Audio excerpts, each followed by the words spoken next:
Dear students, in this lecture we have to study about the types of stresses and corresponding strains. इस lecture में हम लोग study करेंगे कि stress के कितने टाइप्स होते हैं और स्ट्रेन के कितने टाइप्स होते हैं. You know about the deforming force and restoring force. Deforming force क्या होता है? जब हम किसी बॉडी के ऊपर डिफॉर्मिंग फोर्स अप्लाई करते हैं तो उस बॉडी में डिफॉर्मेशन प्रोड्यूस होता है. जैसे मान लीजिए ये कोई बॉडी है और इसके ऊपर हमने एक फोर्स अप्लाई कर दिया एक्सटर्नली, और इस फोर्स ने इस बॉडी के अंदर डिफॉर्मेशन प्रोड्यूस कर दिया, तो इस अप्लाइड फोर्स को हम डिफॉर्मिंग फोर्स कहेंगे. ऐसे ही जैसे मान लीजिए ये कोई वायर है या रॉड है, इसके लंबाई के अलांग हमने स्ट्रेच कर दिया, मतलब हमने इस पर डिफॉर्मिंग फोर्स अप्लाई कर दिया, और जब हम डिफॉर्मिंग फोर्स अप्लाई करेंगे तो इस बॉडी में डिफॉर्मेशन आएगा, तो इस अप्लाइड फोर्स को हम डिफॉर्मिंग फोर्स कहेंगे. और डिफॉर्मिंग फोर्स के साथ साथ रेस्टोरिंग फोर्स भी होता है, जो डिफॉर्मिंग फोर्स के एग्जैक्टली इक्वल होता है, लेकिन डिफॉर्मिंग फोर्स को वो बैलेंस कर लेता है. जब हम डिफॉर्मिंग फोर्स हटाते हैं तो इलास्टिक बॉडी अपने ओरिजिनल डायमेंशन को रीगेन कर लेता है with in limit of elasticity, और इस तरह से डिफॉर्मिंग फोर्स रेस्टोरिंग फोर्स के बराबर होता है, मतलब इंटरनल फोर्स होता है रेस्टोरिंग फोर्स. तो यहाँ हम बात करेंगे types of stresses and their corresponding strains, means types of stresses and strain. तो सबसे पहले हम बात करेंगे एक ऐसे स्ट्रेस का जिसे मान लीजिए कि डिफॉर्मिंग फोर्स हमने लगा दिया, किसी बॉडी के ऊपर अप्लाई कर दिया, और डिफॉर्मिंग फोर्स की वजह से बॉडी के लेंथ में तब्दीली आ जाती है, लेंथ उसका चेंज हो जाता है. तो इस स्ट्रेस को, जो स्ट्रेस किसी बॉडी के लेंथ में डिफॉर्मेशन लाता है, उस स्ट्रेस को हम टेंसाइल स्ट्रेस कहते हैं या फिर लॉन्गिट्यूडिनल स्ट्रेस कहते हैं. तो the stress produced by deforming force acting along a length of the body or a rod is called tensile stress or longitudinal stress, and the strain corresponding to this stress is called tensile strain. So now first we study about the tensile, और इसी को हम और क्या कहते हैं? Longitudinal.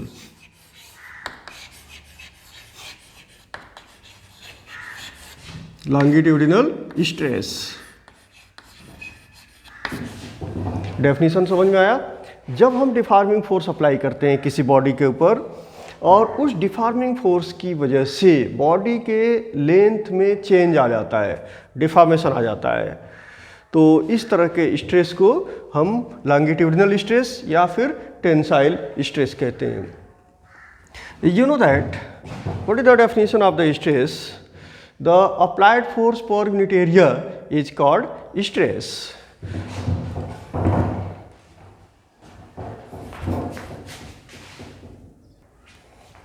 Now, tensile stress और compressive stress. Tensile stress किसको कहते हैं और कंप्रेसिव स्ट्रेस किसको बोलते हैं? तो now consider here a wire और ए रॉड. एक रॉड ले लीजिए जो सिलिंड्रिकल है, हम वायर भी ले सकते हैं, जिसका area of cross section, this is called area of cross section. जैसे मान लीजिए कि ये वायर है या कोई रॉड है, तो यह इसका लेंथ हो गया, and this is called area of cross section. तो इस रॉड के लेंथ के अलांग अगर डिफॉर्मिंग फोर्स अप्लाई किया गया है, ये जो डिफॉर्मिंग फोर्स अप्लाई किया गया है यह इसके लेंथ के अलांग अप्लाई किया गया है, इसलिए इसकी लंबाई क्या हो जाएगी? इंक्रीज हो जाएगी. और कितनी लंबाई इंक्रीज हो गई? डेल्टा एल इंक्रीज हो गई. तो इस स्ट्रेस को, जो किसी बॉडी के लेंथ को चेंज करता है, इंक्रीज कर देता है, तो इस स्ट्रेस को हम कहेंगे टेंसाइल स्ट्रेस. और इसके कॉरेस्पॉन्डिंग स्ट्रेन को, ये कितना स्ट्रेन प्रोड्यूस किया? डेल्टा एल लंबाई को इंक्रीज कर दिया. तो therefore the strain related with this deformation, और इसको हम क्या बोलेंगे? टेंसाइल स्ट्रेस बोलेंगे. Tensile stress. तो टेंसाइल स्ट्रेस कितना हो गया? अप्लाइड फोर्स अपॉन एरिया, और इसके करस्पॉन्डिंग टेंसाइल स्ट्रेन कितना हो गया? जब इस बॉडी के ऊपर जिसकी लंबाई L है डिफॉर्मिंग फोर्स F अप्लाई किया गया तो इसकी लंबाई डेल्टा L इंक्रीज हो गई, तो इसलिए इसमें स्ट्रेन कितना प्रोड्यूस होगा? Strain will be equal to, strain is equal to delta L upon L, that is increase in length upon its original length. Okay? और टेंसाइल स्ट्रेस कितना हो गया? Tensile stress is equal to applied force, और यहाँ कितना force हमने apply किया? F force apply किया, तो इस फोर्स का हम मैग्नीट्यूड ले लेंगे, अप्लाइड फोर्स का मैग्नीट्यूड ले लेंगे और एरिया ऑफ क्रॉस सेक्शन से डिवाइड करेंगे, because tensile stress is defined as deforming force per unit applied area is called tensile stress और longitudinal stress. Now in this situation यहाँ पे एक रॉड है और इस रॉड की लंबाई कितनी है? L है, ओरिजिनल लेंथ कितनी है? L है, और इसका area of cross section, this is called area of cross section. मान लीजिए कि ये रॉड है तो इसकी लंबाई हो गई और इसको हम बोलते हैं एरिया ऑफ क्रॉस सेक्शन। तो इस एरिया ऑफ क्रॉस सेक्शन पर दोनों साइड से कंप्रेसिव फोर्स अप्लाई किया जा रहा है, और यह कंप्रेसिव फोर्स इक्वल है और दोनों ही साइड से लेकिन अपोजिट है, तो इस वायर की लंबाई क्या हो जाएगी? कंप्रेस हो जाएगी, मतलब लंबाई कम हो जाएगी। और कितना कम होगा? डेल्टा L कम हो जाएगा, रिड्यूस हो जाएगा इसकी लंबाई। तो therefore the compressive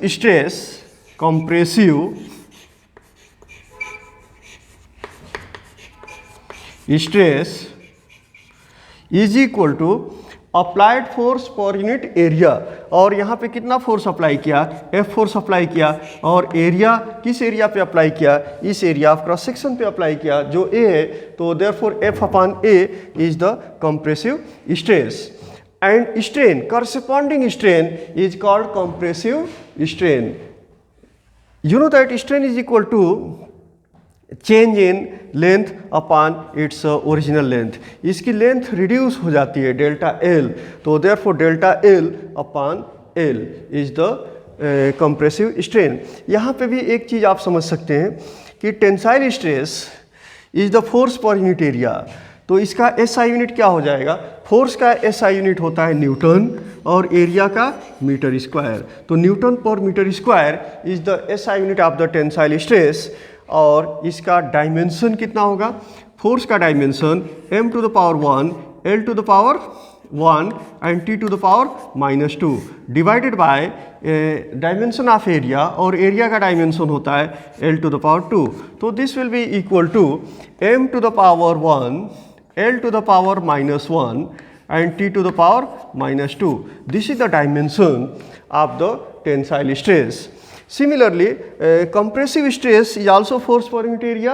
Its SI unit will be Newton per meter square, and its dimension will be same, that is m to the power 1, L to the power -1 and T to the power -2. तो मतलब जितने भी stresses होते हैं, चाहे वो tensile stress है या रिमेनिंग स्ट्रेस जो हम आगे पढ़ने वाले हैं, जो वॉल्यूम स्ट्रेस होगा और शेयरिंग स्ट्रेस होगा, सभी स्ट्रेसेस का SI यूनिट सेम होता है, that is Newton per metre square, और उनका डायमेंशन भी सेम होता है।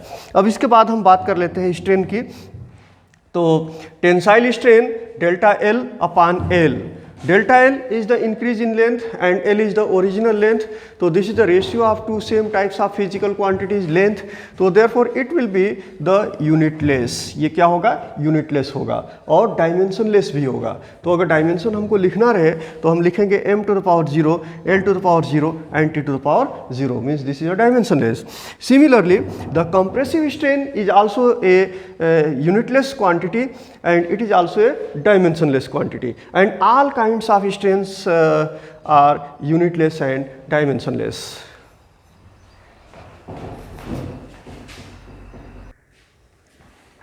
Now second type is volume stress and volume strain. Now suppose that the deforming force is applied on a body and deforming force produces deformation in the volume of the body without deformation in the shape of the body. Such a stress is called volume stress and related strain is called volume strain. जैसे मान लीजिए कोई एक body है और उस body के ऊपर डिफॉर्मिंग फोर्स अप्लाई किया गया। डिफॉर्मिंग फोर्स अप्लाई करने से बॉडी का शेप तो चेंज नहीं होता है, लेकिन उसकी साइज चेंज हो जाती है, मतलब उसके वॉल्यूम में डिफॉर्मेशन आ गया। तो इस तरह के स्ट्रेस को हम वॉल्यूम स्ट्रेस कहेंगे और इससे रिलेटेड जो स्ट्रेन प्रोड्यूस हुआ उसको हम कहेंगे वॉल्यूम स्ट्रेन। जिसे मान लीजिए कोई स्फेरिकल बॉडी है, this is A spherical body.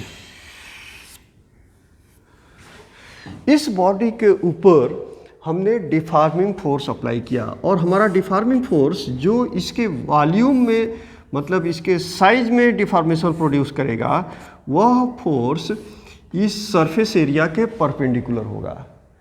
Then that force will produce deformation in the volume of this body. तो the force, deforming force which applied on this body is perpendicular on the surface of this body.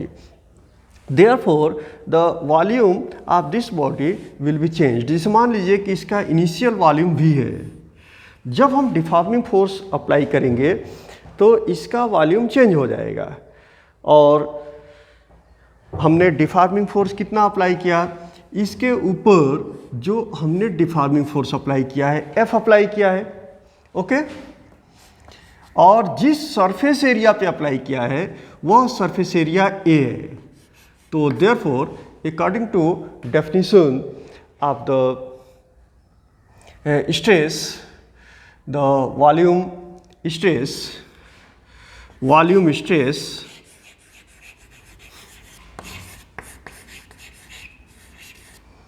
Is equal to applied force upon area. Applied force F है और area A है जिस पे हमने इस force को apply किया। तो therefore F upon A that is the applied force upon the area on which the force is applied is known as volume stress. तो इस स्ट्रेस को हम वॉल्यूम स्ट्रेस और हाइड्रोलिक स्ट्रेस भी बोलते हैं। वॉल्यूम स्ट्रेस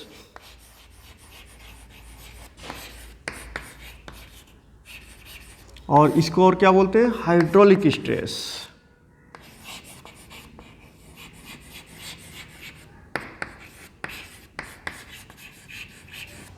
वॉल्यूम स्ट्रेस और hydraulic stress.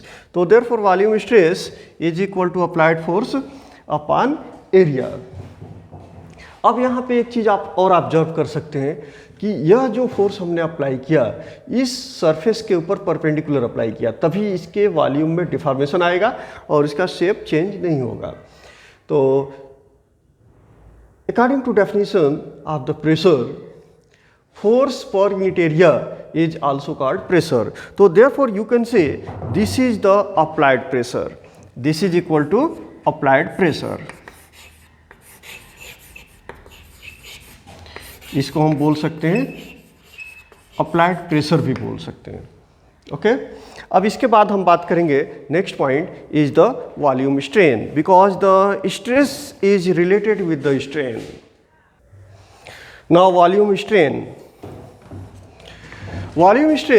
Is equal to change in dimension upon original dimension. जैसे मान लीजिए कि ये एक स्फेरिकल बॉडी है और इस बॉडी के ऊपर हमने डिफॉर्मिंग फोर्स अप्लाई किया। इस बॉडी का ओरिजिनल वॉल्यूम V है। डिफॉर्मिंग फोर्स अप्लाई करने के बाद इसकी वॉल्यूम dV रिड्यूस हो जाती है। dV वॉल्यूम क्या हो गया, रिड्यूस हो गया, ओके। डेल्टा V बोल सकते हैं, डेल्टा V वॉल्यूम इसका क्या हो गया, रिड्यूस हो गया। तो therefore volume strain is equal to change in volume, that is the delta V is the change in volume upon original volume. So therefore delta V upon V is the volume strain. This is also unitless and dimensionless because this is the ratio of same physical quantity, that is volume. Therefore this is a unitless and this is also a dimensionless. Now third type of stress and strain known as shearing stress and shearing strain. So let us we discuss about the shearing stress and shearing strain.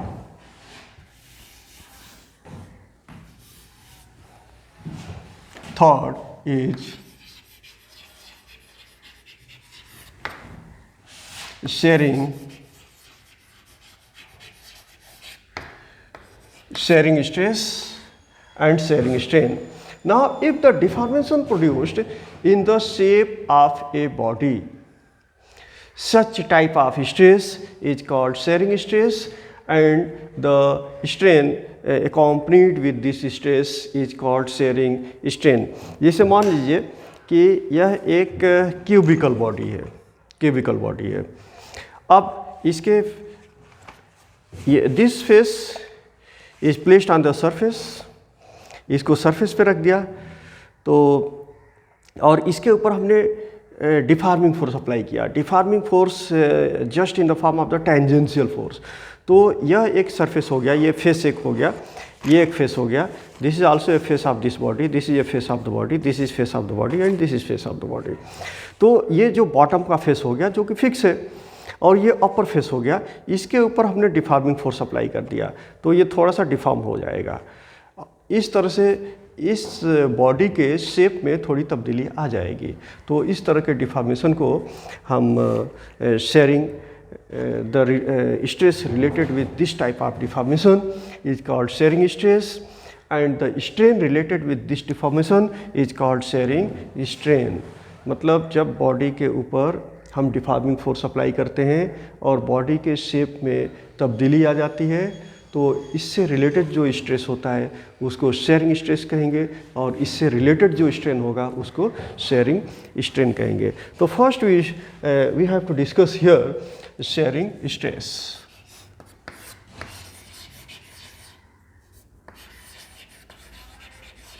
Sharing stress. Now consider here एक cubical body है। तो अगर हम सामने से देखते हैं तो हमको ये फेस नज़र आता है, इसी को हम ट्रा कर रहे हैं।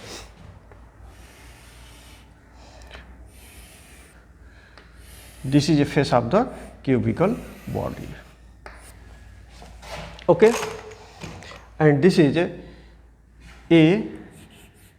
B C D. तो यहाँ आप देख रहे हैं इसको हमने ले लिया A B C and D, और इसके ऊपर हम डिफॉर्मिंग फोर्स अप्लाई कर रहे हैं in the form of the tangential force. इसके ऊपर हमने क्या अप्लाई किया? टेंजेंशियल फोर्स अप्लाई कर दिया, और ये टेंजेंशियल फोर्स कितना है? F है। तो due to this applied tangential force there is deformation, और यह इस तरह का डिफॉर्मेशन हो जाएगा। इसको हम लैटरल डिस्प्लेसमेंट भी बोलते हैं। यह जो लेयर है इसमें this is a fixed layer and this is A top layer. इसको फिक्स्ड फेस भी बोल सकते हैं, टॉप फेस भी बोल सकते हैं। तो टॉप वाले पे हमने डिफॉर्मिंग फोर्स अप्लाई किया जिससे इसमें लैटरल डिस्प्लेसमेंट आ गया। तो therefore tangential force how much applied here? F। तो therefore sharing stress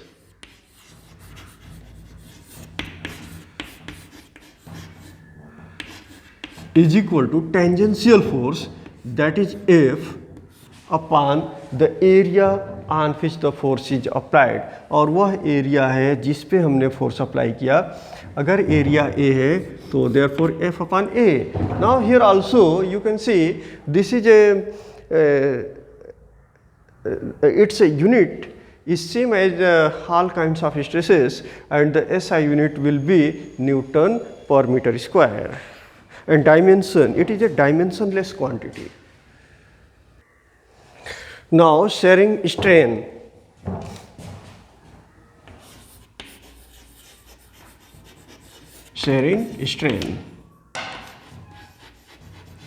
you know that definition of the strain, change in dimension upon original dimension is called strain।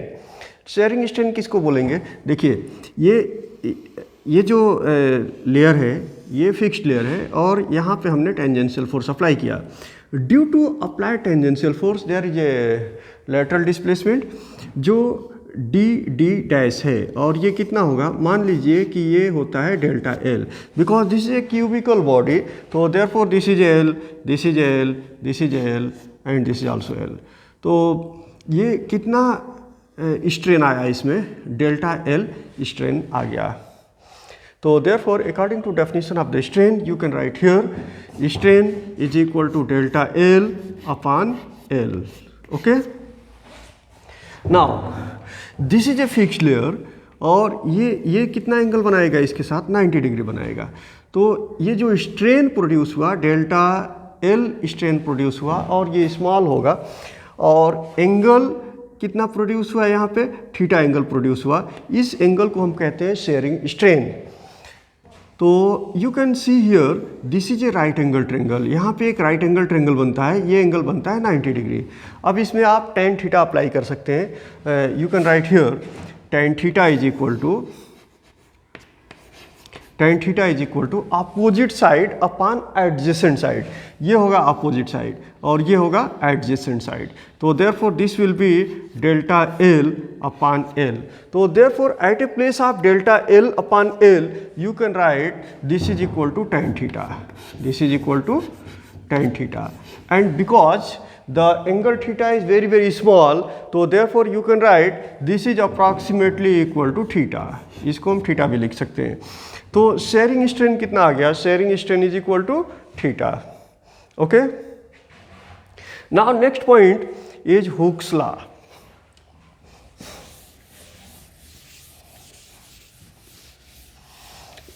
अब next हम जो discuss करने जा रहे हैं वो है Hooke's law, and this is a very important law in the elasticity,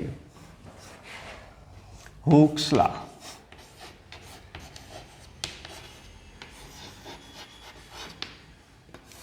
Hooke is the name of a scientist, Robert Hooke।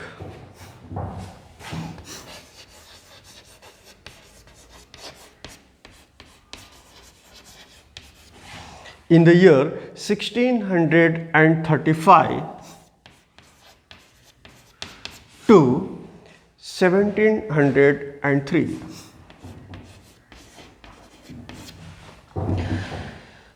he was a English physicist, studied the tensions in a wire and strain produced in it.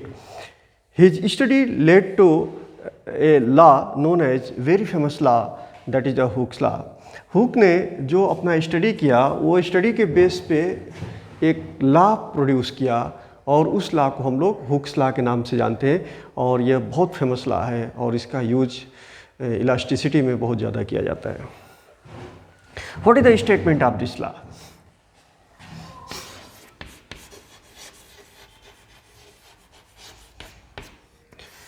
This law states that within limit of elasticity, stress is directly proportional to strain।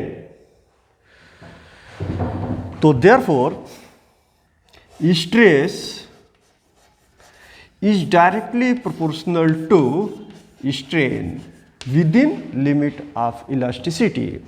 तो therefore you can say stress is equal to, अब constant of proportionality को जो आप replace करेंगे तो यहाँ आ जाएगा एक कांस्टेंट,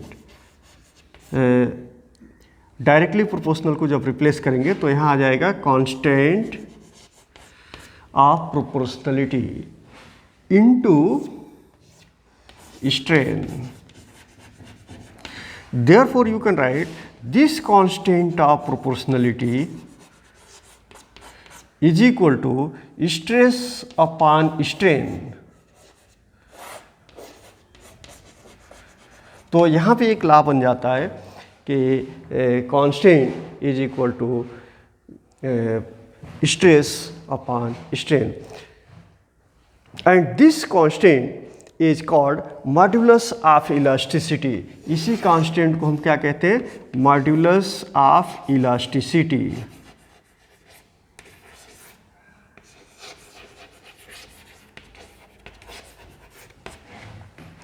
इसी को हम कहते हैं constant of elasticity. and this modulus of elasticity of a material is the ratio of stress to the strain.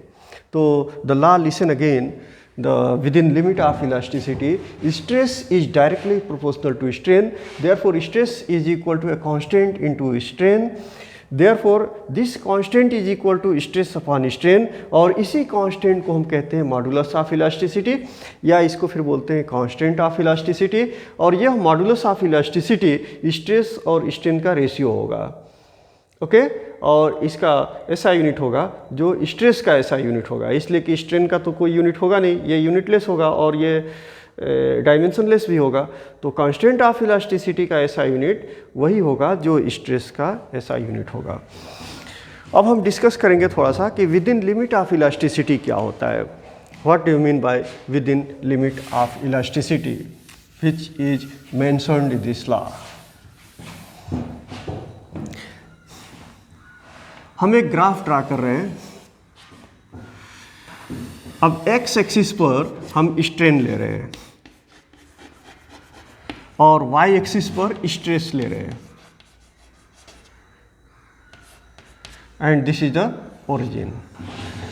तो now if the stress is applied on a body, अगर बॉडी के ऊपर ना हमने स्ट्रेस अप्लाई किया ना strain apply किया, तो this will be the position, ना उसमें स्ट्रेस रहेगा ना उसमें स्ट्रेन रहेगा, मतलब ओरिजिन पे रहेगा। जब हम स्ट्रेस को इंक्रीज करेंगे तो स्ट्रेन इंक्रीज करेगा, लेकिन जैसे ही हम स्ट्रेस हटाएंगे बॉडी अपने ओरिजिनल डायमेंशन को रीगेन करेगा। तो यह जो हमारा ग्राफ मिलेगा वो स्ट्रेट लाइन मिलेगा, कहाँ तक स्ट्रेन लाइन मिलेगा, स्ट्रेट लाइन मिलेगा within limit of elasticity. तो therefore maximum stress which can be applied on a body, and after removal of this stress the body regains its original dimension, such is called within limit of elasticity, that is called elastic limit. So therefore the maximum value of stress up to which the stress is directly proportional to strain is called elastic limit. Okay, the maximum value of stress up to which stress is directly proportional to strain is called the elastic limit. So this is the definition of the elastic limit. You know that there are three types of stresses and there are three types of their corresponding strain. So therefore this constant of elasticity will be also of three type. एक जो हमने बात किया था कि body के length में deformation आता है तो उससे रिलेटेड जो स्ट्रेस होता है टेंसाइल स्ट्रेस या लॉन्गिट्यूडिनल स्ट्रेस, और कॉरेस्पॉन्डिंग स्ट्रेन क्या होता है, टेंसाइल स्ट्रेन या लॉन्गिट्यूडिनल स्ट्रेन। तो एक कांस्टेंट ऑफ इलास्टिसिटी होगी tensile stress upon tensile strain वाली। दूसरी कांस्टेंट ऑफ इलास्टिसिटी क्या होगा, जैसे बॉडी के वॉल्यूम में डिफॉर्मेशन आया तो वहाँ पे स्ट्रेस क्या हो जाएगा, वॉल्यूम स्ट्रेस, और स्ट्रेन क्या होगा, वॉल्यूम स्ट्रेन। तो वहाँ पे जो कांस्टेंट ऑफ इलास्टिसिटी आएगा that will be volume stress upon volume strain. और थर्ड टाइप का डिफॉर्मेशन जो होता है, deformation the shape of the body, और उससे रिलेटेड जो स्ट्रेस होता है sharing stress and sharing strain. तो थर्ड टाइप का कांस्टेंट ऑफ इलास्टिसिटी होगा जिसको हम बोलेंगे sharing stress upon sharing strain. तो नेक्स्ट लेक्चर में हम different types of constant of elasticity की स्टडी करेंगे, that is also very important in this topic. Now thank you.